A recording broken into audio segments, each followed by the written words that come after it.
Let's see this question. Alveoli become enlarged and damaged with reduced surface area in heavy smokers. The condition is called. अब यहाँ पे क्या होगा बेटा, समझो कि लंग्स, आपको पता है लंग्स की जो स्ट्रक्चरल फंक्शन यूनिट है वो एल्वियोलाई है ना, एल्वियोलाई है। तो अब बहुत सारे एल्वियोलाई इस तरीके से प्रेजेंट है, कि बहुत सारे एल्वियोलाई जो है ये इस तरीके से प्रेजेंट है।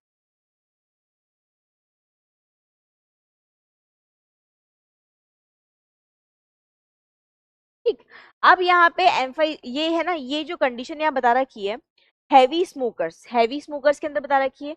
एक पर्सन जो हैवी स्मोकर है, कंटिन्यूअसली स्मोकिंग, चेन स्मोकिंग करता है, तो वहां पे क्या होगा कि इस स्मोक की वजह से, हीट की वजह से, उसमें जो केमिकल्स हैं उनकी वजह से बेसिकली क्या होगा कि एल्वियोलाई की जो वॉल है वो डैमेज होना स्टार्ट हो जाएगी। क्या होगी, एल्वियोलाई की वॉल जो है डैमेज होना स्टार्ट हो जाएगी।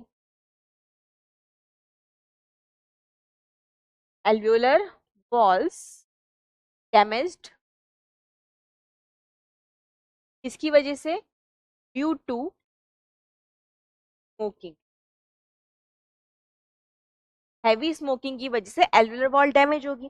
तो एल्वियुलर वॉल डैमेज होगी, तो अभी आप यहाँ पे सरफेस एरिया देखिए, यहाँ पे सरफेस एरिया बड़ा है ना, बड़ा है। आप कहेंगे कैसे बड़ा है मैम, किससे कंपेयर करके आप बता रहे हो, तो आप देखो, आप कंडीशन यहाँ पे क्या हो रही है, ये यहाँ पर ये एल्वियुलर वॉल,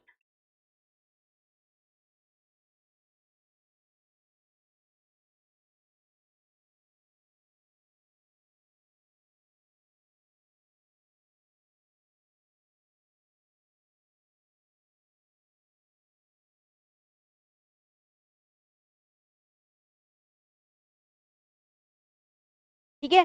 तो अब वॉल देखिए, पहले यहाँ पे वॉल हुआ करती थी, यहाँ पे पहले वॉल हुआ करती थी, लेकिन अब जो वॉल है वो क्या हो गया है बच्चों, ये वॉल जो है वो डैमेज हो गई है, टूट गई है। तो ये वॉल टूट गई, तो अब एल्वियुलर की ये एल्वियोलाई वाली सरफेस देखो ना, जो सरफेस एरिया था जहाँ पे एक्सचेंज पॉसिबल था, है ना, एक्सचेंज के लिए, रेस्पिरेशन के लिए जो सरफेस एरिया था वो क्या हो गया, अब यहाँ पे सरफेस एरिया जो है वो रिड्यूस हो गया।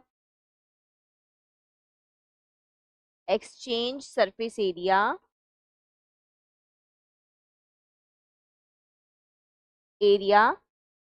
रिड्यूस्ड, ठीक है। और ये कंडीशन यदि हम बात करें किस में होती है, सिलिकोसिस में होती है कि बच्चों, नहीं, सिलिकोसिस में नहीं होती। सिलिकोसिस तो क्या है, silicosis is an occupational disorder, है ना, ये एक ऑक्यूपेशनल डिसऑर्डर है,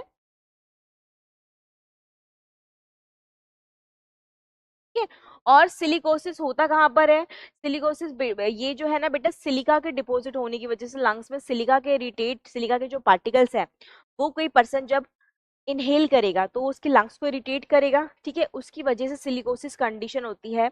इसमें लंग्स में फाइब्रोसिस हो जाएगा, और सिलिकोसिस कहाँ पे होगा, सिलिका कहाँ पे होगा, एक पर्सन जो स्टोन इंडस्ट्री में वर्क कर रहा है, तो स्टोन की कटिंग से बेटा वहां पे सिलिका निकलता है, ठीक है। तो सिलिका जब वो पर्सन इनहेल कर रहा होगा उसके अंदर चला जाएगा उसके पार्टिकल्स, और लंग को इरिटेट करेगा, तो लंग में फाइब्रोसिस होगा, उस कंडीशन को आप सिलिकोसिस बोलते हैं। ये तो नहीं होगा, एम्फाइजीमा में होगा, बिल्कुल सही। एम्फाइजीमा ही वो डिसीज है जिसके अंदर एल्वियुलर वॉल डैमेज हो जाती है due to the chain smoking या फिर इन हैवी स्मोक, ठीक है।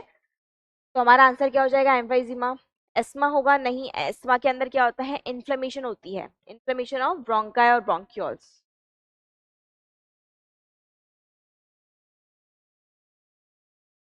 है ना। और इसमें हम एक वर्ड और ऐड कर लेते हैं, chronic, inflammation of bronchi and bronchioles, ठीक है। और इसमें केवल inflammation of bronchi, that too acute, मतलब ज्यादा पुरानी नहीं है ना, ज्यादा पुरानी नहीं है ना, तो ये ब्रोंकाइटिस हो जाएगा। तो हमारा आंसर क्या हो जाएगा, जिसमें एल्वियोलाई जो है बड़े हो जाएंगे, सरफेस एरिया रिड्यूस हो जाएगा, उसकी वॉल डैमेज हो जाएगी, emphysema will be the correct answer.